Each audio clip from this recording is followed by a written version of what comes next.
Vous regardez 64 minutes, bienvenue, nous sommes vendredi, c'est Allons-y Franco, l'actualité vue par les médias francophones. Qui arrêtera les seigneurs de la tech? Vous les connaissez, Mark Zuckerberg, Jeff Bezos, Elon Musk pour les plus emblématiques, mais il y a aussi Sam Altman, Peter Thiel. Un club très masculin. Nos nouveaux maîtres, si on en croit votre livre, Damien Leloup, bonsoir. Bonsoir. Voilà, le livre qui vient de paraître aux éditions Albin Michel, ouvrage que vous co-signez avec nos confrères, vos confrères du journal Le Monde, Raphaël Baquet et Alexandre Picard. Vous menez l'enquête sur les big tech. C'est passionnant et c'est un peu inquiétant. On va y revenir, on va en débattre avec vous. Marjorie Peillon, bonsoir. Bonsoir. Journaliste, spécialiste de la vie politique américaine et des nouvelles technologies. Ça tombe bien, c'est pile le sujet. Et nous sommes en direct avec Pierre Kroll depuis Bruxelles, dessinateur de presse, et notre correspondant suisse, Michel Pirotti. Bienvenue à tous les deux. Alors, cette collusion entre les big tech et le pouvoir, elle a été immortalisé il y a un peu plus d'un an, souvenez-vous, le 20 janvier 2025, l'investiture de Donald Trump et tous les patrons de la Silicon Valley sont là, comme un seul homme. D'ailleurs, il y a beaucoup d'hommes. Et c'est le point de départ de votre enquête, Damien Leloup. Tout est dit dans cette image. Voilà, le pouvoir, la puissance, et ils répondent présent à Donald Trump. Tout à fait, c'est un peu effectivement le point de départ du livre, et d'ailleurs c'est la couverture qu'on a choisie, parce que c'est une image incroyablement forte et incroyablement symbolique de tous ces patrons qui, jusqu'à il y a très peu de temps, en fait, ont classé à gauche ou au centre-gauche, en tout cas comme des progressistes au moins au niveau sociétal, sont là pour baiser l'anneau de Donald Trump et faire acte d'allégeance pour son investiture. Et on a trouvé que ce moment de revirement ou de trahison, d'une certaine manière, était vraiment un point de départ qu'il fallait tenter d'expliciter et de mieux comprendre. Et c'est ce que vous essayez de faire. On est presque dans la tête, en tout cas dans leurs idées, dans leur façon de vivre aussi, parce qu'elles se ressemblent. La tentation est grande de faire le parallèle avec 2018-2024. Mark Zuckerberg est obligé de se justifier devant le Congrès américain. Et on va l'écouter, Mark Zuckerberg. Nous n'avons pas eu une vision assez large de notre responsabilité et c'était une grosse erreur. C'était mon erreur et je suis désolé. J'ai démarré Facebook, je le dirige et je suis le responsable de ce qui se passe. Donc voilà pour le mea culpa de Mark Zuckerberg. Il a refait la même chose en 2024, toujours devant le Congrès américain. Marjorie Peillon, des patrons de la tech qui ont renié leurs idéaux, s'ils en avaient? Il y a une autre image qu'on aurait pu montrer à Estelle, en l'occurrence, elle date de 2016 et c'est sur la première administration Trump.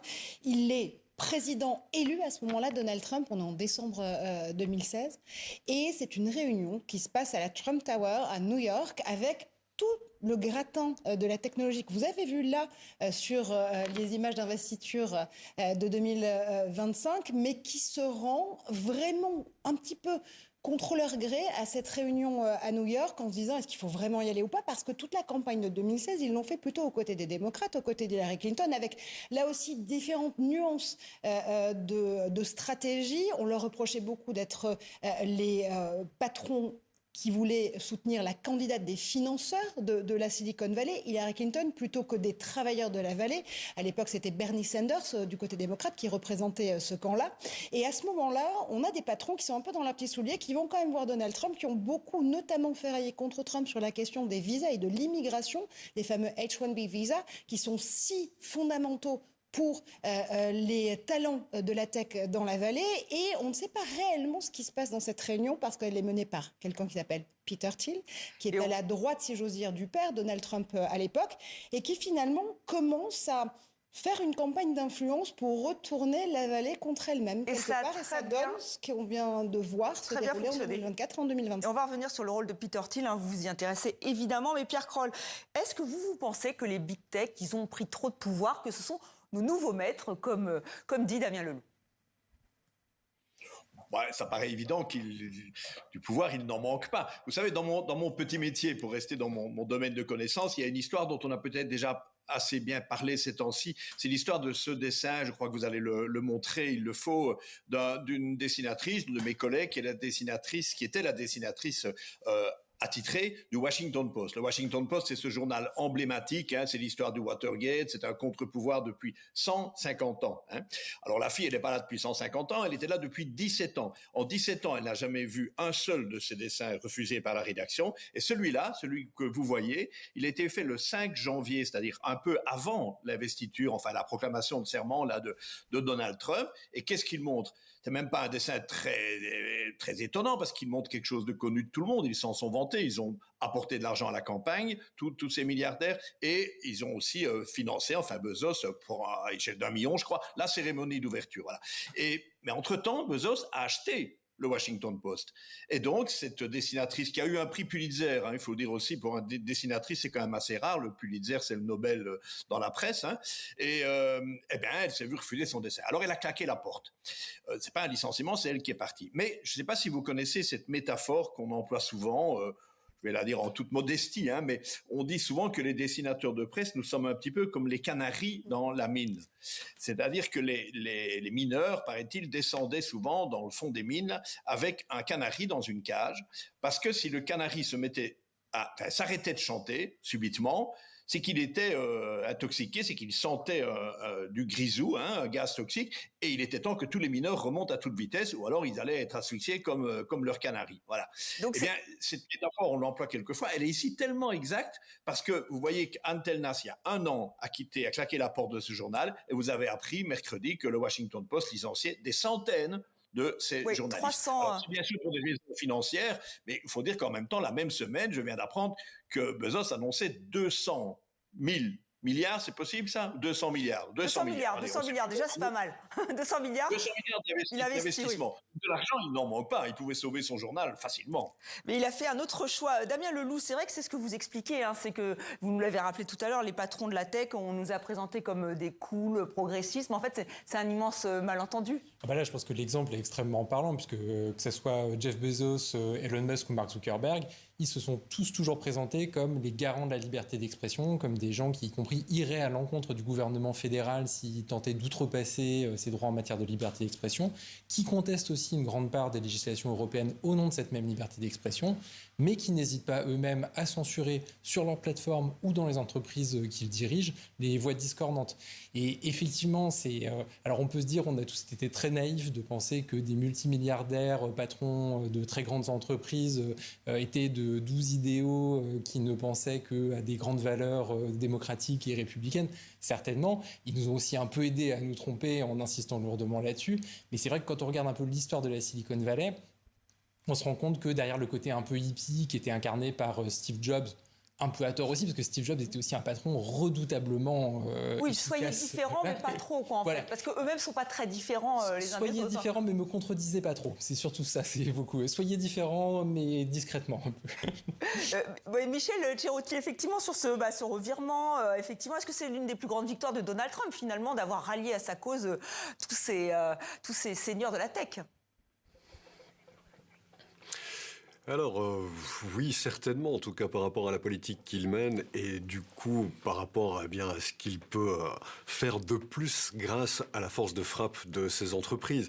Maintenant, est-ce qu'il les a véritablement ralliés ou c'est simplement un opportunisme économique de la part de ces chefs d'entreprise? Je ne sais pas trop. Il faut savoir qu'ils étaient du côté du camp démocrate, certes, lorsque ce dernier est au pouvoir, et puis maintenant que le camp au niveau politique a changé du côté des Républicains et Donald Trump, ils ont rallié celui-ci. Alors, est-ce que c'est pour des vues politiques? On peut le penser peut-être pour des gens comme Peter Thiel qui ont toujours été très très très très à droite politiquement, ça c'est su et connu depuis de longue date. Maintenant pour les autres, est-ce que c'est simplement la peur effectivement que Donald Trump représente pour eux, on le voit avec le reste du monde et dont il aurait été capable certainement à l'intérieur du pays, ou est-ce que c'est simplement aussi parce qu'ils ont bien compris qu'en étant aux côtés de Donald Trump, ils allaient pouvoir augmenter leur pouvoir économique et donc d'influence et donc politique aussi, j'ai envie de dire, même si ces entreprises n'ont aucune légitimité démocratique, elles ont à la fois un pouvoir économique et un pouvoir politique qui est important. Je pense que ce sont des patrons, des chefs d'entreprise avant tout. Je ne suis pas certain qu'ils soient, hormis Peter Thiel peut-être et quelques autres, véritablement ralliés d'un point de vue politique, mais en tout cas d'un point de vue économique, on sent l'opportunisme de la part de ces gens-là. Opportunisme. C'est comme ça que vous les caractérisez aussi, Marjorie Payon ? Il y a une partie opportuniste, il y a une partie qui est vraiment idéologique et idéologisée. Vous le rappeliez tout à l'heure avec Peter Thiel notamment, qui fait partie de la frange des libertariens, mais très à droite même du mouvement libertarien. C'est-à-dire que il est chez un les peu moins libertariens, connu que les autres, mais c'est un peu l'éminence grise. Il est là à tout moment et dans toutes les coulisses où il faut savoir se placer, où il faut savoir être entendu plus qu'être vu en réalité, je dirais, pour ce qui est de Peter Thiel. Peter Thiel, d'abord, c'est le cofondateur cofondateur de PayPal avec Elon Musk. Ça fait partie de cette mafia de la Silicon Valley qui vient d'Afrique du Sud. Ils sont nés tous les deux, Elon Musk et Peter Thiel, en Afrique du Sud, en l'occurrence, et qui s'est serré les coudes en arrivant aux États-Unis pour monter plusieurs entreprises. Et puis chez Peter Thiel, il y a toujours cette logique, cette narration, cette narrative. Vous allez beaucoup nous entendre parler de reprise en main de la narration ce soir, mais c'est vraiment de cette façon-là aussi que les entreprises de la Silicon Valley nous ont vendu aussi le fait que ces produits, que ces services étaient des choses qui pouvaient nous relier les uns aux autres, qui pouvaient nous donner cette idéologie de progrès, de dans futur. Dans une certaine partie, Oui, avec les réseaux sociaux. mais avec chez Peter Facebook. Thiel, il y a une narrative qui est extrêmement prégnante, c'est celle j'oublie le nom du film d'ailleurs pour le coup, et pourtant je ne devrais pas, du Seigneur des Anneaux. Peter Thiel, c'est vraiment le Seigneur des Anneaux. Palantir, par exemple, qui aujourd'hui est cette grande boîte d'analyse prédictive dont la DGSI a, par exemple, en matière de logiciels chez elle. L'OTAN vient de re-signer au moment du dernier sommet un énorme contrat sur un outil d'intelligence artificielle avec Palantir. Palantir qui aussi fournit des logiciels à la police de l'immigration ICE ou désormais détient les données de la sécurité sociale des Américains et des Américaines. Walter Ventures, il y a toujours cette narration du Seigneur des Anneaux et du fait de se dire que l'anneau, celui que tout le monde veut obtenir et celui, en l'occurrence, que Peter Thiel peut être celui prétendre au trône ou à l'anneau, et bien finalement, c'est celui de la tech et c'est celui du progrès. Et c'est vraiment cette narration-là du progrès, du futur. Si vous êtes contre moi, c'est que vous êtes contre l'avenir. Alors c'est vrai que vous y revenez, hein. Le Seigneur des Anneaux, c'est vraiment un livre fondateur, ça fait partie de cette... je sais pas, de cette culture de la tech. Juste pour revenir sur le pouvoir, vous l'avez dit, le pouvoir politique, économique de Peter Thiel, il était à Paris la semaine dernière. Jean-Noël Barrot, le chef de la diplomatie française, va le voir, ce qui peut sembler curieux. Oui, mais bon, c'est, je pense, un peu l'histoire de l'ambiguïté d'Emmanuel Macron et ses différents gouvernements avec ces grandes figures de la tech américaine et avec la forme de pouvoir qu'elle représente. En même temps, ils ont signé un accord, c'est ce que vous venez de nous expliquer, ils signent aussi des contrats, donc peut-être c'est aussi...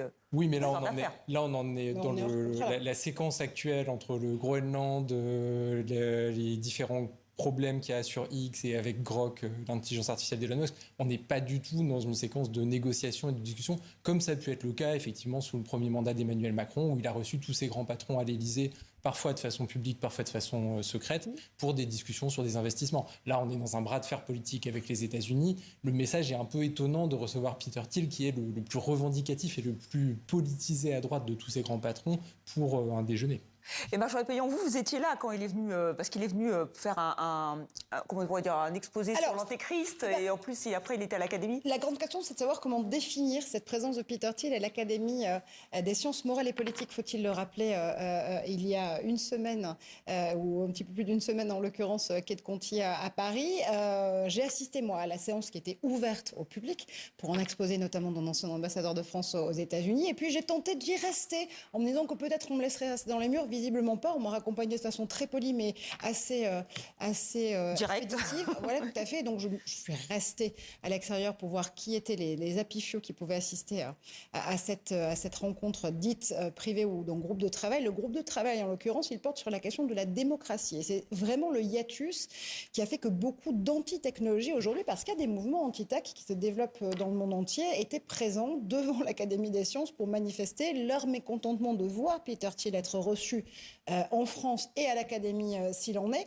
Et puis surtout, quand on écoute ces anti-tech et ces anti-Thiel aussi, ce qu'ils revendiquent, c'est non pas le fait que la tech soit utilisée par une administration américaine ou par une autre, c'est le fait qu'elle soit utilisée par un pouvoir tout court.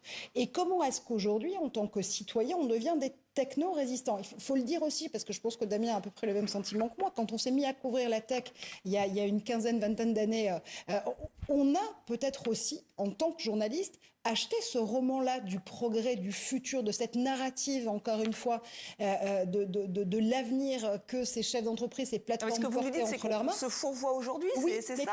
Parce qu'on a aussi vécu cette crise d'adolescence de la tech. On est parti d'enfants rois qui se croyaient tout permis au nom du progrès et au nom du défi de l'innovation.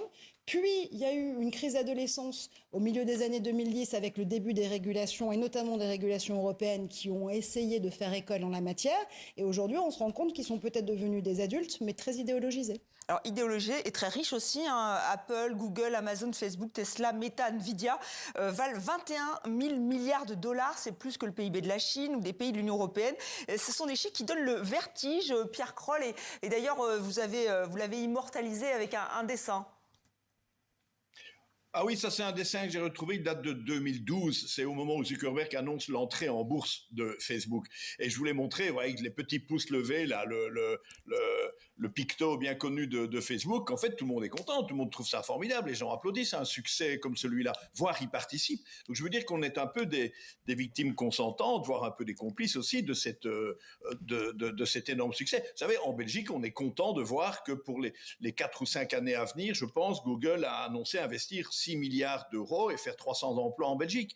Donc on applaudit quelque part. Et à côté de ça, par contre, les montants que vous avez cités, bon, j'aime pas les chiffres, vous voyez, je m'étais trompé tout à l'heure, mais si je ne me trompe, chacune de ces sociétés, Meta, Google et tout, a une capitalisation en bourse qui est largement supérieure à 1000 milliards de dollars.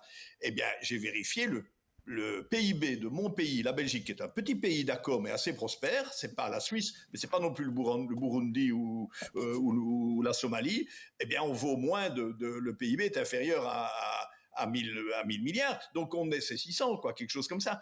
Donc en gros, c'est une image, ils achètent quand ils veulent mon pays. Oui, Damien Leloup. Oui, effectivement. Voilà, c'est vrai que ça peut être la conclusion. Damien Leloup, qu'est-ce qui est le plus inquiétant? C'est ce pouvoir économique, politique, vous allez dire les deux? Non, c'est le pouvoir politique, parce que le pouvoir économique, c'est quelque chose contre lequel on peut lutter à armes égales jusqu'à un certain point. En tout cas, le pouvoir politique, c'est quelque chose dont on a un peu moins l'habitude, d'avoir des entreprises qui peuvent avoir ou des chefs d'entreprise qui peuvent avoir des attitudes hostiles envers l'Union européenne ou envers la France. Ça, c'est quelque chose de relativement rare quand même dans l'histoire du capitalisme contemporain. Et par ailleurs, c'est aussi ce qui est beaucoup plus dangereux. Les scénarios un peu de science-fiction où des mesures de rétorsion aboutissent à la coupure de services de la part des grandes entreprises américaines, il semble un peu moins de science-fiction aujourd'hui, et c'est vrai que ça fait assez fortement réfléchir sur nos dépendances collectives en tant que société à toutes ces technologies qui sont effectivement contrôlées aujourd'hui par les États-Unis indirectement. On va revoir un dessin de Pierre Kroll, où là, vous les avez croqués en dieux grecs qui sont là du haut de leur Olympe et qui disent, personne ne peut nous résister. Et on voit les Européens qui disent, oui, si, on va peut-être essayer de résister, mais c'est compliqué, Marjorie Paillon, parce que c'est vrai qu'on a mis en place, l'Union européenne, un système législatif, mais bon, c'est compliqué parce qu'on peut suspendre, parce qu'on dépend, en fait. Les Européens dépendent, on le rappelle, Excel, Microsoft, beaucoup de tout ce qu'on utilise. Alors on fait comment? Il y a d'abord cette image d'Épinal qui change aujourd'hui, mais qui est de se dire que les États-Unis, réduits à la Silicon Valley, innovent pour le défi de l'innovation. L'Asie, réduite à la Chine, copie, ce qui est faux depuis de très nombreuses années. Ce sont des innovateurs en puissance. Et au milieu, il y a l'Europe qui agite son petit drapeau blanc de la régulation. Bon, ok, parce qu'on a préféré mettre des règles dans un jeu qu'on ne pouvait pas maîtriser d'un point de vue technologique pur et dur, puisqu'on s'est limité à faire de l'applicatif. Ça, c'est la question. La vraie question, c'est qu'il faut réussir aujourd'hui à séparer l'injonction de souveraineté, d'indépendance technologique et numérique et économique de la réalité industrielle. La réalité, vous le rappeliez Estelle, c'est qu'aujourd'hui, 70% des entreprises européennes, toutes tailles confondues, dépendent de cloud opérateurs américains. Amazon, AWS en l'occurrence, Google, Microsoft, pour ne pas les citer. Et on n'a que quelques pépites de cloud européens, OVH, Outscale par exemple pour Dassault Systèmes, qui ne peuvent pas pour l'instant entrer en compétition avec les volumes de données qui sont traités par les data centers et qui transitent par les data centers des autres entreprises. Mais surtout, on a mis très longtemps à avoir ce réflexe de préférence européenne. On ne l'a pas encore tout de suite. D'ailleurs, aujourd'hui, la grande force de la tech américaine, c'est qu'elle a tout de suite pensé son propre marché américain, mais aussi le marché extérieur. Et donc, le fait de dire acheter américain, c'est dans les réflexes de toute administration, mais qu'elle soit démocrate ou républicaine. Ça n'a jamais changé. Donc il faut faire un sursaut européen. On va aller voir Michel à Genève. Michel, justement sur les alternatives, la Suisse, parce que vous ne faites pas partie de l'Union européenne, vous y pensez? Comment ça marche? Non, je pense que le salut, même s'il est compliqué, il viendra de là. Il faut récupérer, il faut retrouver une certaine autonomie qu'on a laissée de côté par confiance. Et aujourd'hui, on se rend bien compte que ça ne fonctionne plus de cette manière. Alors, il y a des initiatives en Suisse ou ailleurs. Il me revient à l'esprit maintenant dans cette discussion qu'un ministère français, je crois le ministère de la Défense, a décidé de ne plus utiliser Microsoft depuis un certain temps. Chapeau à eux. C'est pas le cas de toutes les administrations, mais c'est un moyen de sortir de ça. En Suisse, il y a des entreprises comme Infomaniac, comme Proton, comme la messagerie Tréma, voilà, qui proposent des solutions alternatives. Alors encore une fois, on ne va pas réussir à lutter contre le tout global qui existe aujourd'hui à l'échelle étatique, mais à l'échelle individuelle, il ne faut pas oublier qu'à l'échelle individuelle, on a un pouvoir. Nous sommes 8 milliards d'habitants sur Terre. Si on décide de changer un petit peu notre manière de faire, on va fatalement affaiblir ces sociétés de services qui vivent sur ce qu'elles vendent.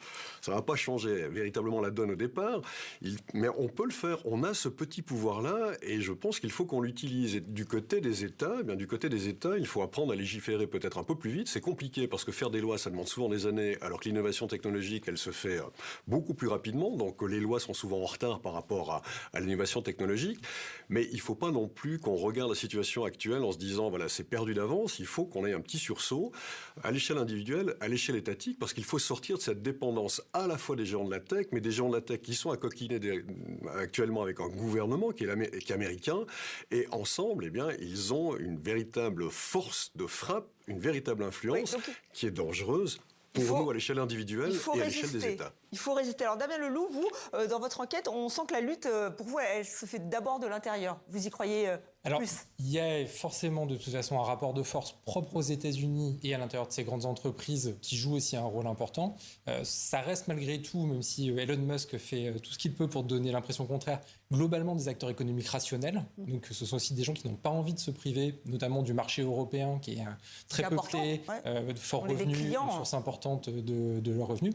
Et d'ailleurs, quand on regarde l'histoire récente, en fait, le rapport de force, ça marche. Quand la justice brésilienne met X en demeure de bloquer des comptes, Elon Musk dit jamais de la vie, etc., il cède au bout de 15 jours. Quand il y a un bras de fer entre l'Australie et une partie des réseaux sociaux sur des mesures d'accès des mineurs aux plateformes sociales, il y a une levée de bouclier et puis en fait ils mettent en place des mesures alors qu'on peut critiquer, qui sont pas forcément idéales. Moi-même j'ai pas forcément d'avis très positif sur le projet de l'Australien, mais en fait la France qui suit le mouvement, des États de taille moyenne comme l'Australie peuvent parfaitement réussir à imposer des choses à ces plateformes. Et par ailleurs on est sur une tendance où les justices dans les pays européens ouvrent des procédures avec des résultats contre X et Grok encore récemment en France. Donc la résistance est possible, Marjorie? Résistance est possible, mais encore faut-il que les citoyens soient aussi du côté de la résistance et appuient pour une fois, non pas se dire que l'innovation est un empêcheur, enfin plutôt la régulation est un empêcheur d'innover en rond, mais au contraire remet des règles saines dans un jeu qui ne l'est pas toujours.